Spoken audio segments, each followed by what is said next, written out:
Labas, Audriau. Labas, Svetlana. Labas, Milda. Labas. Labas, Audriau, labas, Svetlana. Labas. Ir kas šiandieną tars pirmąjį žodį? Tikriausiai tu, nes tau patiko daryti įvadą, o man atsisveikinti. Kaip gerai, kaip pasidalinam rolėmis, ne? Ir galim vienas kitą papildyti. Tai sveiki dar kartą, mielieji mūsų nauji draugai, žiūrovai, klausytojai. Ir sekėjai. Ir sekėjai, neabejoju, kad žiūrėdami jau 5. laidą, žiūrėdami ir klausydami, jau jūs mus įsimylėjot. Jo, ir laukiat, kągi ten tie šnekučiai prišnekės naujo. Dabar mes prišnekėsim 3. Mes pasitikrinsim, kiekgi mūsų teorijos, kurias mes iš praktikos sugalvojom, bus patvirtintos arba paneigtos specialisto, kuris žino tai iš teorinės į praktinę pusę. Aišku, visos tos žinios atėjo iš kažkieno praktikos, tikriausiai ne kitaip. Tai Milda vienareikšmiškai pati yra pirmiausiai labai stipri praktikė ir turbūt jos patirtis irgi atvedė iki tos ekspertės, kokia ji dabar yra. Ir aš dabar papasakosiu, mielieji, ką šiandieną mes turime svečiuose. Milda Latakaitė, kaučerė, ICF tarptautinė kaučerė, trenerė neformalaus ugdymo. Tiesa, Milda? Taip. Kiek metų tavo akademijai, tai jaunimo lyderių akademijai, kurią tu sukūrei su kolegomis iš kitų šalių? Oi, man atrodo, skaičiuojam šiais metais 11 metus. Įsivaizduojat? Jeigu ne 15 metų. Pasimetam greitai metuose, nes tai vienas renginys, tai 2, tai kažkiek renginių per metus. Labai greit pasimetam. Sakykime, 11 metų. Įsivaizduojat, tai jau patirtis neformalaus ugdymo tokia didelė, o šią dieną Milda dirba ne vieną darbą, bet aš visą laiką raunuosi pasisakyti, kas ji tokia. Mielieji, tikiuosi, kad jums kažką pasakys šitas vardas ir pavardė, o jeigu nepasakys, jūs tikrai pasigūglinsite. Tiesa, Audriau, galimagi pasigūglinti net laidos metu. Tikrai taip. Tony Robbinsas. Tokia, man šita pavardė buvo girdėta dar iki pažinties su Milda, o kada susipažinom ir kai jinai, nežinau, tu berods iš pradžių ir savanoriavai, buvai gal apskritai kaip dalyvė jo praktikų iš pradžių, taip? Viskas prasideda nuo augimo, Svetlana, viskas, kaip tu sakai, nuo praktikos. Visi kartu einame praktiką ir tada atrandam tam tikrus žmonės ir judam toliau. Ir taip susirutulioja mūsų kelias. Tai dėl to gal visi ir pradedam šiek tiek nuo praktinių žinių. Tai taip viskas prasidėjo nuo keleto renginių. Pas mane taip pat. Visur, kad ir kur eičiau. Tai viskas prasidėjo nuo keleto renginių ir Milda jau beveik metus laiko yra tarptautinės Tony Robbinso komandos narė. Yra, nežinau, kaip dar pavadinti, kolegė, mokytoja, daug visokių gali būti epitetų pasakyta, bet galiu pasakyti tik vieną dalyką, kad tai yra žmogus su be galo plačiom, sakykime, pažiūrom, su labai giliom žiniom ir tikrai ekspertiškumu. Ir šiandieną mes ją pasikalbinam, kaip ir Audrius sakė, pasitvirtinti arba paneigti. Taip. Gal mes tikrai kažkur netaip galvojam apie tai, kaipgi, kas yra stovykla, kaip jai ruoštis, kaip ruošti vaiką, kaip tėvam palikti vaiką stovykloje. Tai pasikalbėti būtent iš žmogaus, iš kitoje, sakykime, esančio kitoje pusėje. Už ne su mumis čia kartu sėdinčia, ne, bet kitoje pusėje ir iš savo patirties pasidalinti įžvalgomis, kokios jos yra. Tai, Audriau, tai kaipgi teisingai pasirinkti stovyklą vaikui? Apskritai, ar reikia vaikui stovyklų? Klausimas nekvestionuojamas. Kalbėsiu iš savo praktikos, nes stovyklose teko sudalyvauti ir tos būtent stovyklos išugdė taip pat mano asmenybę. Ir tuo metu, kai dalyvavau stovyklose ir prieš kažkiek tai metų tada, kai man buvo galimybė dar jas važiuoti, kaip paaugliai, Stovyklų pasirinkimas buvo pakankamai nedidelis ir važiuodavom ten, kur galėdavom. Bet iš kitos pusės tos stovyklos ištobulino mane kaip asmenybę, kūrybiškumo ir susidomėjimo linkme. Reiškia, kad pirmas dalykas atsiveria man kitas pasaulis, kad yra daugiau žmonių ir daugiau jaunimo, negu įsivaizdavau. Ir kad galiu susipažinti su kuom, nesitikėjau susipažinti už savo klasės, už savo mokyklos ribų. Atsirado sprendimai, kaip palaikyti ryšius ir kaip bendrauti. Tuo metu mes skambinome laidiniais telefonais ir rašydavom laiškus vieni kitiems ir palaikydavom ryšius besitęsiančius metais. Ir iš tikrųjų ta pati asmenybė tokia pasidaro pakankamai smalsi. Jinai pradeda klausinėti klausimus, kas jeigu aš galiu būti daugiau negu esu, kas jeigu kažkas pasakė, tu negali, o kas jeigu galiu. Ir tie klausimai kyla ne dėl to, kad kažkas kažką pasako, nes būkime atviri. Paaugliai nieko nesiklauso, paaugliai viską pasiema iš praktikos, viską pasiema iš savo patirties ir iš kitų klaidų nesimoko.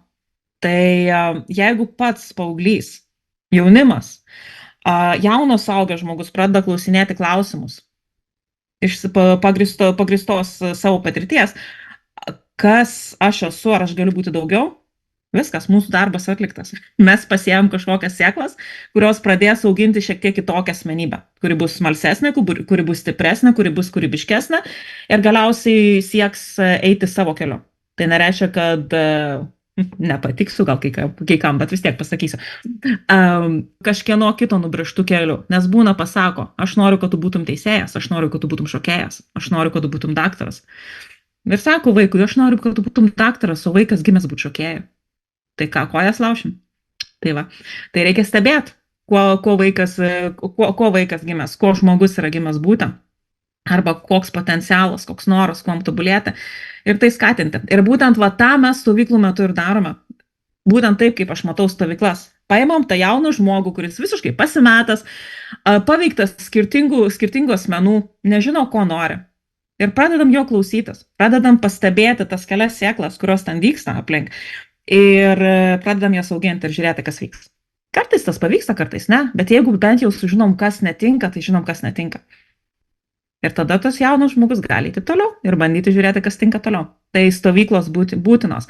Aš sakyčiau, kad kiekvienam, kaip studentui būtina kartais pagyventi bendrabutyje, taip ir išvažiuoti iš savo miesto, taip jaunimui labai stipriai skatinčiau dalyvauti įvairiose stovyklose. Kad ir kokios tos stovyklos būtų, atsirinkti jas atsargiai, atsirinkti pasigrindžiant kokybinės analizės, norėjau pasakyti, bet skamba labai moksliškai. Tai tiesiog labai atsargiai atsirinkti, kur siūsti savo vaikus, bet būtinai, nors vieną kartą gyvenime duoti jiem galimybę nuvažiuoti stovyklą. Tik pradėjus pasakot, pasakei, kad padėjo daug padaryti pasirinkimų. Ar tai buvo paprastos stovyklos, ar tu specialios kažkokios stovyklos? Teminės. Matame esmė, kad buvo teminės stovyklos. Tai vienoje stovykloje, dar prisimenu gerais senais laikais, kažkada paplūdimyje buvo atrastas toks metalo gabalas ir kažkas užrašė ant jo pavadinimą, neprisimenu kokių ten dujų pavadinimą ir visi staiga išsigando, kad ta cisterna kažkokia iš Baltijos jūros. Ipritas. Taip. Šitie du jaunuoliai buvo mano stovyklos vadovai kitais metais. Ir galiu pasakyti, patys geriausi stovyklos vadovai, kokiu aš galėjau tikėtis. Ir jeigu jie šiuo metu netyčia klausosi, tai mano gyvenimą jie pakeitė radikaliai. Tai iš tikrųjų dėl to, kad tai buvo už save kovojantis, kūrybingi jauni žmonės, studentai, kurie pasimokė iš savo klaidų ir iš tikrųjų pravedė labai gerą ekologinę stovyklą. Mes turėjom tuo metu pajūryje ekologinę stovyklą, mokėmės kaip gyventi su gamta. Tai čia viena iš stovyklų. Kitos stovyklos buvo susijusios su muzika, susijusios su tikėjimu, susijusios su savęs pažinimu per religijos suvokimą. Tai tokios ne taip, kad, sakyčiau, labai stipriai į tam tikras vėžes vežamos stovyklos, tai buvo tokios stovyklos, kurios leido susivokti, kas aš esu ir ko aš noriu būti. Buvo daug dainavimo, buvo daug šokimo, buvo daug nusidainavimo. Ir iš to pasimokymo, bet buvo labai smagu. Ar kai rinkaisi stovyklas, tu jas rinkaisi, ar tai buvo de facto, nes kiek aš įsivaizduoju, tokių galimybių rinkti stovyklą kaip dabar, nuotraukos internete, YouTube'ai sudėti video, kas tavęs laukia ir panašiai, nebuvo. Galiu pasakyti, kad nebuvo, man pasisekė.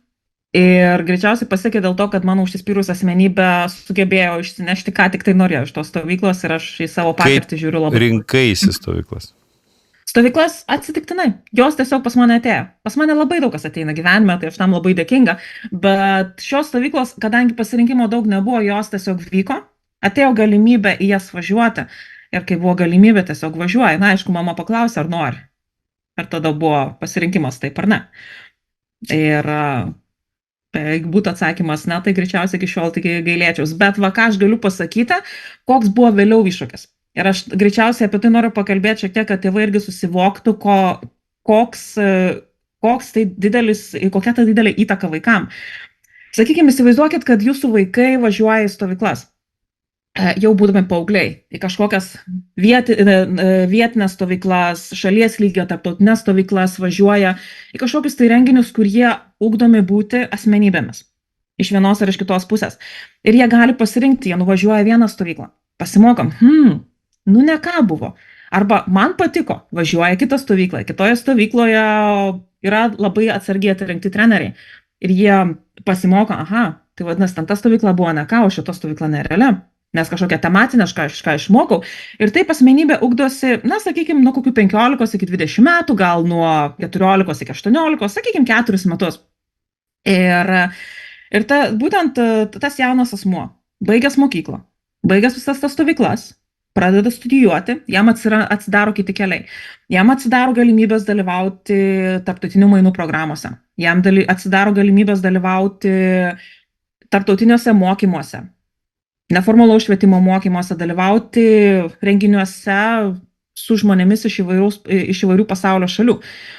Ir koks jų yra nerealus pliusas, ką jie gauna būtent iš tos patirties, kurie prieš tai atsineša, jie sugebės atsirinkti.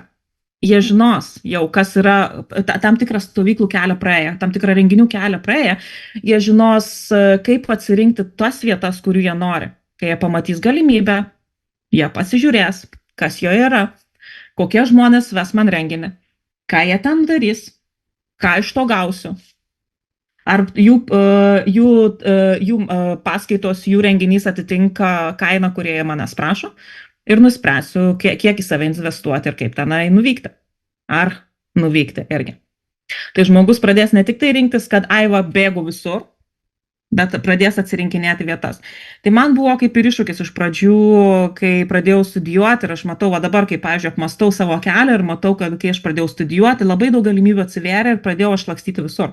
Žinot, kaip apakintas arklys, kaip aš sakau, žinot, kai uždengia arklių akis, jisai bėga ratais visur, nes bando atrasti savo vietą.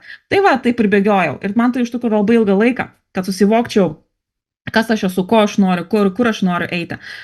Ir manau, kad jeigu būtų galimybės tokios, kokios yra šiandien jaunimui, ir mūsų tėvai būtų turėję galimybę mūsų orientuoti būtent į tas linkmes, kokias turite šiais laikais jūs, mūsų pasirinkimai būtų daug logiškesni ir daug geriau apmastyti iš anksto.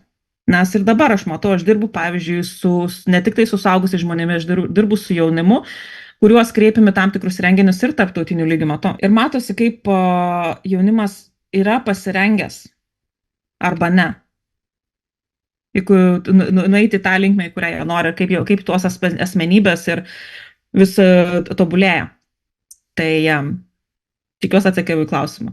Taip, kalbėjom apie paauglius 14 ir vyresnius. O ką patartum tėvam ir vaikam, kuriem yra 6-8 iki 12? Iš karto pasakau, kad mano praktika daugiausiai vyksta su jaunimu ir jaunais profesionalais, bet labai daug stebiu, kaip tobulėja vaikai. Ir vaikai tobulėja bendraudami, vaikai tobulėja žiūrėdami ir mokydamės iš pavyzdžių. Ir kad ir tiek pat ir suaugę iš tikrųjų, čia visiškai tas pats. Mes patampame tuom, kuo save apsupame. Ir yra posakis. tu esi atspindys tų, kurie yra arčiausiai tavęs. Tai apsupk save su žmonėm, kurie skatintų tave augti ir tobulėti. Tas pats kiekvienam vaikui, kiekvienam vaikui, jaunimui, suaugusiam. Ir yra netgi moksliškai pagrįstos praktikos, kurios sako, mūsų smegenim, kad mes išmoktumėme viską ir pataptume geresniais mokiniais, reikia smagumynų. Tai reikia linksmintis. Reikia linksmintis ir reikia praktinių užsiėmimų.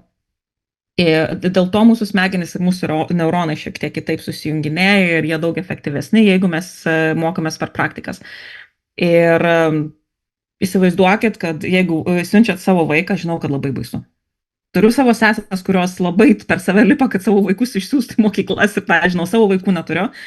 Tai čia iš karto tiesiai šviesiai, kaip pasako, informuoti visus reikia.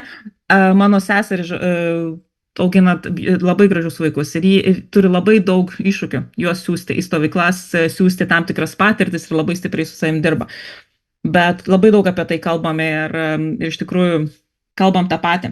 Vaikam reikia praktinių užsiėmimų dėl to, kad smegenys vystosi efektyviau, jos vystosi greičiau ir ugdosi daug greičiau. Tai va, jeigu įdomu paskaityti, iš tikrųjų labai gera knyga.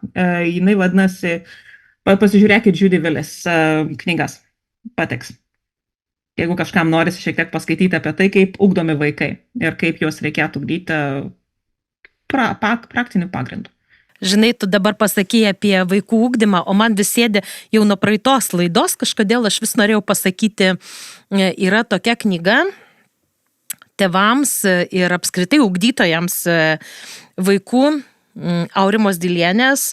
Aurima Dilienė yra gydytoja, psichoterapeutė, psichologė, šeimų konsultantė, su vaikais dirba, 7 vaikų mama ir jos knyga yra Vaikų nereikia auklėti, su vaikais reikia gyventi.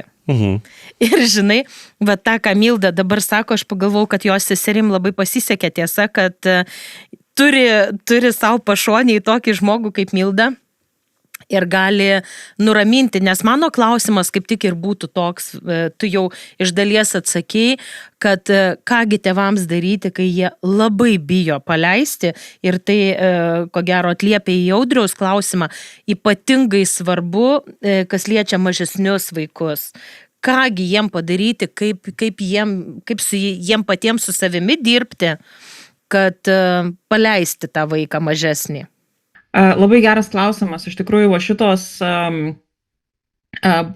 baimės paleisti savo vaiką, tai yra ne mūsų vaikų baimės, ne mūsų vaikų, ne tai, kad kažkas atsitiks vaikam baimės, bet tai yra mūsų baimės. Kad, ir tai nėra visiškai susijusia su mūsų vaikais. Tai yra baimė, aš būsiu vienas, tai yra baimė, manęs nemyli, tai yra baimė, aš nesu pakankamai geras. Tai pagrindinės baimės, kurias mes visi žmonės turim. Ir viena ar kita kažkokia tenai pasislėpus už tuom, kad mes bijom paleisti savo vaikus. Ir tikrai ne dėl to, kad mes bijom paleisti savo vaikus, nes žinom, kad Svetlana, kad Audrius, kad tai yra nerealios asmenybės. Kad vežkit, važiuoti stovyklas jiem yra saugu. Ir tikriausiai kiekvienas tėvas ar mama pasišnekėjęs su nerealiais stovyklos vadovais iš karto žino, ten bus gerai.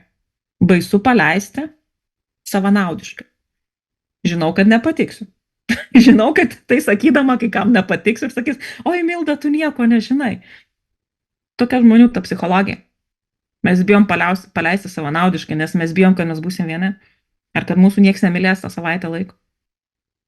Ir kad mes nebūsim pakankamai geri. Ir kažkas pasakys, o ne, tu paleidai vaikus į stovyklą.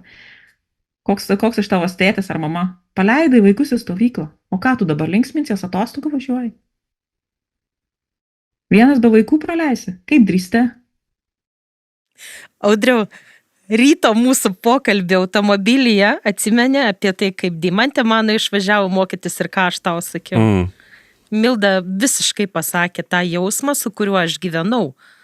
Būtent, o kaip dabar bus? Aš gyvena. O kas čia dabar mane mylės? O kuo aš čia rūpinsiuos? Bet tai rūpintis, taigi man reikia dėl savęs, dėl savęs pačios. Tas toksai, žinai, kaip atsakomybė, kad aš tai turiu kažkuo rūpintis, kaip dabar jinai išvažiuoja. Čia nerealus buvo atsakymas, man net kvapą užėmė klausant. Ir iš tikrųjų greičiausiai iš tos pusės tėvam ir padėtų, jeigu perlipat, jeigu labai sunku paleisti vaikus. Ir perlipat per save, išleidžiat juos į stovyklą. Taip, šitas pirmą savaitę bus jums pragarėlis geras, nes jums bus baisu, verksit vaikų, mąstysit apie vaikus, galvosit 15 000 kartų per dieną juos pasimti ir sugalvoti belio kokias priežastis, kodėl jiem grįžti namo. Bet jeigu per save perlipsit, kai vaikai grįš, jūs suprasit, kad grįžo mažos asmenybės, kurias ir nereikia auklėti, su kuriam reikia gyventi. Ir kad kitais metais, ir kadangi grįžtos mažos asmenybės laimingos, įsišiepusios naujų draugų, pilnos turinčių ir įspūdžių, ir tada kitais metais bus išleis lengviau. Ir jūs suprasit, kad tą savaitę ar 2 išleidus vaikus į stovyklą, tie vaikai nepradings ir nepabėgs. Jie dar labiau prie jūsų prisiriš, nes jie pradės vertinti jūsų ryšį, pradės vertinti jūsų santykį ir šeimą dar labiau. Nes tose stovyklose ne tik dirbam dėl asmenybės, bet dirbam irgi dėl bendravimo su tėvais, bendravimo su suaugusiais. Pačios pamokos vyksta iš kitos pusės, ne tai, kad va dabar turi klausyti mokytojas, dabar turi klausyti tėtis, mama, ne dabar klausyti tas. Mokomės bendrauti kaip lygis su lygiu. Tiesiog, kad kiekvienas turim skirtingas rolės ir skirtingas atsakomybės. Niekad nepagalvojau apie tai, ką tu ką tik pasakojai, kad iki tiek gali būti sudėtinga mamai ar tėčiui, dažniausiai mamai paleisti vaiką į stovyklą, nes jis neturės kuom rūpintis. Dėkoju už tokias įžvalgas. Aš pastebėjau kitus dalykus. Aš pastebėjau vaikų nerimą, kad juos paliko. Dažniausiai, praktiškai visada klausiu, o ką tėtis? Tėtis Norvegijoje, tėtis vairuoja fūrą, reiškia, tėtės nėra, tėtis jau metė vaiką. Nesvarbu, kad jis ten kala babkės ir rūpinasi šeima, bet jo nėra fiziškai. Dar ir mama atvežė ir paliko savaitę stovyklai. Ir vaikas bijo, kad jį paliko. Ir išnarplėjęs per šitą prizmę vaiko poelgį, su vienu vyruku praeitais metais, kai jau visi nuėjo miegot, mes apėjom stovyklą dviese. Uždarėm vartus, uždarėm konteinerį, atsistojom ant kalnelio, prie tokio stulpo, atsirėmėm, visa stovykla tyla, jau užsakau. Žinai, paaiškinau jam, kad mama nepaliko tavęs, reiškia, kad tai yra nuotykis, kurį tau padovanojo, dabar yra kitoks laikas, savaitę, tu praleisi stovyklų į namuose, jūs dar labiau viens kito pasilgsit ir jinai tave pasiims, tikrai nepaliko, būk ramus. Tai yra kitokie patyrimai. Jis tikrai apsirnės kiekvieną vakarą. Ir jau vaikis 12 metų atrodo, kad jau neturėtų verkšlenti, jau turėtų suprast, kas vyksta. Niekaip nesupratau, kur ten pasitas trigeris. Mes su juo pažiūrėjom į tą stovyklą ramiai, sakau, klausyk, kaip tu galvoji, kiek vaikų matė tokį vaizdelį per šitą visą stovyklavimą? Nežinau, sakau, tu pirmas. O, geras. Dar pastovėjom, nuėjome miegoti. Viskas, aš jo nebegirdėjau vakarė. Nors kiekvieną vakarą prieš tai eidavau guosti. Jis liktai viskas gerai, aš jau eisiu miegoti, kad atsigula į lovytę ir jo ateina, jau verkia.